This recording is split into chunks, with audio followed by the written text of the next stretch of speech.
Iran's president is stepping down after 8 years in power and he leaves behind a complicated legacy.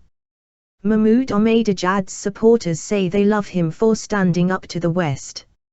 Opponents say he has left the country isolated.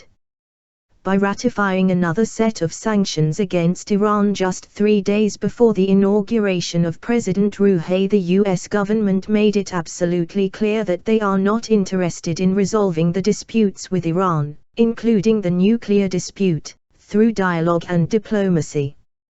Ghanbar Naderi, a journalist with Kayhan International.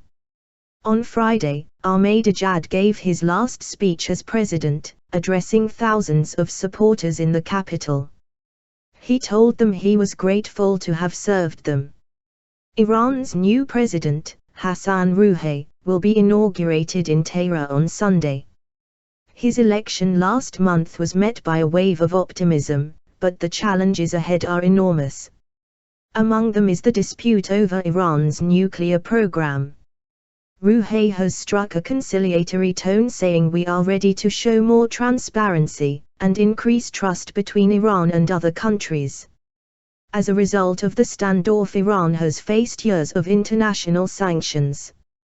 Rouhani has been candid about their effect on the economy, saying inflation is the highest in the region, and perhaps in the entire world. Iran is also deeply entrenched in the Syrian conflict. And Rouhani insists that he will continue to support the Syrian government.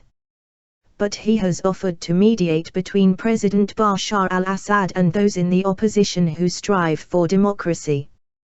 Will Iran's new president usher in the start of a new era? Or is he likely to bring more of the same? And what is Ahmadinejad's legacy?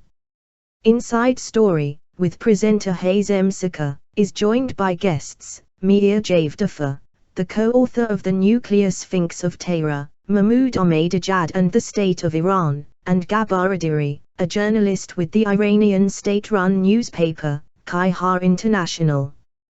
Did sanctions lead to President Rouhani being elected? I think President Ahmadinejad's distractive policies plus the isolation that they produced, plus the massive economic damage that Ahmadinejad's mismanagement and sanctions produced put all together created such an economic problem for the supreme leader that he needed to allow Mr. Rouhani to be elected. I don't think Rouhani was his candidate, but I think unlike 2009 this time Ayatollah Khamenei allowed the candidate to actually win and Mr. Rouhani was elected.